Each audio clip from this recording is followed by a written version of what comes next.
यहाँ आकर के हमको ये पता चला है कि छात्र जो हैं वो गलत मांगे कर रहे हैं मुख्यमंत्री जी से और उनका विजन नहीं समझ पा रहे हैं। वो दिखाने का भैया दिखा रहा है कि ये पकड़ा गया वो पकड़ा गया, सीआईडी जांच करे, कुछ होने जाने वाला नहीं भैया, बहुत करप्शन हो रहा है। कम से कम 100 आदमी से हमने बात किया तो वो बात ही नहीं समझ पा रहे। मुख्यमंत्री जी इतनी अच्छी जो योजना निकाले हैं उसको वो समझ नहीं पा रहे। जस्ट 12 दिन के भीतर में रोड बन गया, गोला से लेकर नेमरा तक का गांव पूरा चकचक रोड बन गया। मेरा गांव का रोड बनवे नहीं किया है, कैसा मुख्यमंत्री है। अपने बाप का घर जमीन खेत बेच करके सरकारी नौकरी ले सकते हैं।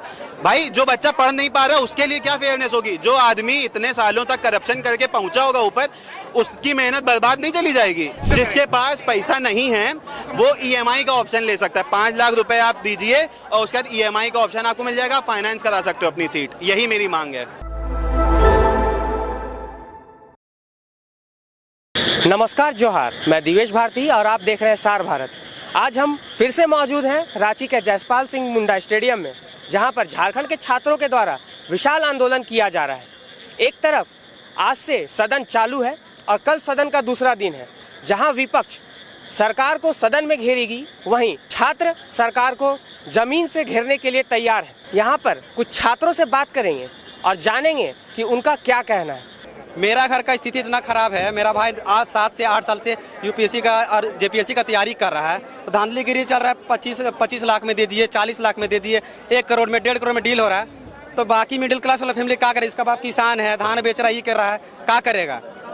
आज से 2 साल पहले का बात बता रहे भैया। मेरा भैया जब किसी चीज़ का एग्जाम दिए, हमको नहीं पता किस चीज़ का एग्जाम दिए हैं, मेरी माँ पॉइजन खा ली थी, जहर खा ली थी। इसी रीजन की वजह से घर का आर्थिक स्थिति इतना खराब हो चुका है, क्या करेगा माँ बाप? पढ़ाई इसीलिए रहा कि माँ बाप जहर खाएगा बच्चों के लिए, लास्ट में ही ना करेगा। अगर नहीं कुछ बच्चा कर पाएगा, लास्ट में माँ बाप क्या करेगा? जहर खाएगा, बाल बच्चों खिला के मराएगा।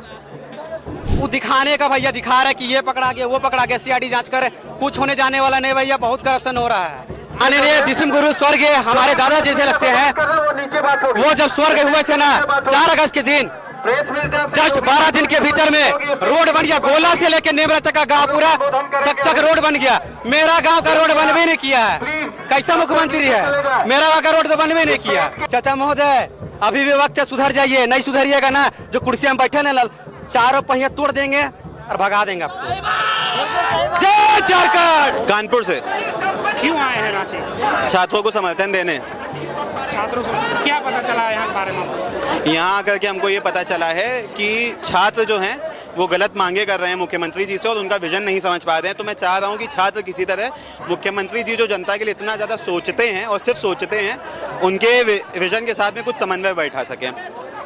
आप कैसे बोल रहे हैं कि छात्र जो है वो मुख्यमंत्री बातों को नहीं समझ रहे, उनको विजन नहीं समझ रहे? क्योंकि बात में हमने किया ना, कम से कम 100 आदमी से हमने बात किया तो वो बात ही नहीं समझ पा रहे। मुख्यमंत्री जी इतनी अच्छी जो योजना निकाले हैं उसको वो समझ नहीं पा रहे हैं। कौन सी योजना? मुख्यमंत्री जी ने एक योजना निकाली है, जो बच्चे पढ़ाई लिखाई में कमज़ोर हैं, मुख्यमंत्री वंचित पढ़ाओ योजना, मुख्यमंत्री अनपढ़ पढ़ाओ योजना। तो उसके तहत वो बच्चे जो अनपढ़ हैं, जो पढ़ाई लिखाई में कमज़ोर हैं, पढ़ लिख नहीं पा रहे हैं, तो उनको उन्होंने एक कोटा दिया है जिसके तहत वो अपने बाप का घर जमीन खेत बेच करके सरकारी नौकरी ले सकते हैं। तो इतनी बढ़िया जो योजना है, जो सबके लिए इतना हेल्पफुल है, उसका विरोध कर रहे हैं वाले बच्चे। तो हम इनको समझाना चाह रहे हैं, इस योजना का विरोध ना करें और ये इस तरीके की डिमांड्स ना करें। तो दर्शाना हम ये चाह रहे हैं कि भी मानसून चल रहा है, तो हम बस ये चाहते हैं कि ये जो पैसा है, इतनी बढ़िया जो योजना, इसमें मुख्यमंत्री जी 2-3 काम और कर दें। एक तो ईएमआई का ऑप्शन रख दें कि 5 लाख रुपए डाउन पेमेंट के बाद में ईएमआई बन जाए और सीट खरीद सकता है जो, उसको खरीदने को मिल जाए। उसके अलावा दूसरी चीज़ ये है कि फाइनेंस वगैरह जब हो जाएगा, और अभी मानसून चल रहा है, सत्र भी चल रहा है, तो मानसून सत्र में कोई ऑफर निकाल दे, बम्पर कुछ बोनांजा निकाल दे कि 25% ऑफ, भगाभग तुम लोग जो है 15 दिन के अंदर सब लोग अपना टोकन मनी जमा कर दो, जिसको नौकरी चाहिए उसको नौकरी मिल जाएगा, बाकी ईएमआई में आप लोग धीमे धीमे भरते रहिए।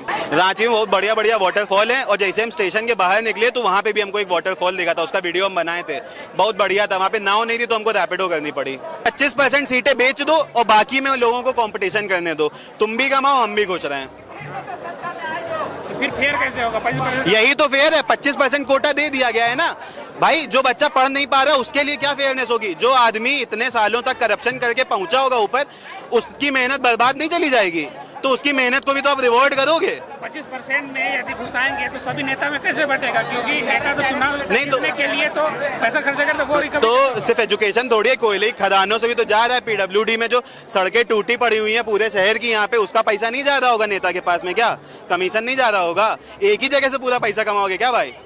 करंट टाइम में जो हम लोग का झारखंड गवर्नमेंट है, जो जितना बड़ा चोर है उसको उतना बड़ा संरक्षण दिया जा रहा है, और जो सीआईडी के द्वारा रेड किया जा रहा है वो हम लोग देखते हैं कि ग्राउंड लेवल पे जो छोटे मोटे अधिकारी हैं उसको रेड किया जा रहा है। सर, अगर हम झारखंड गवर्नमेंट का कुछ इंडेक्स को दिखाना चाहें तो सब में टॉप है। इसका जितना भी इंडेक्स है, भले झारखंड हम लोग पूरा कंट्री को 40% रिसोर्सेज देती है, लेकिन अगर हम लोग देखते हैं तो इसमें अगर इसका इंडेक्स जितना भी आता है गवर्नमेंट द्वारा जो रिलीज़ किया जाता है, सब में ही लास्ट पोजीशन पे। अगर हम लोग सर एजुकेशन इंडेक्स में देखते हैं तो झारखंड का रैंकिंग लास्ट 32 आउट ऑफ 36 में, और पुअर इंडेक्स में देखते हैं तो टॉप से सेकंड रैंक में, हंगर इंडेक्स में देखते हैं तो 27 आउट ऑफ 28 सर।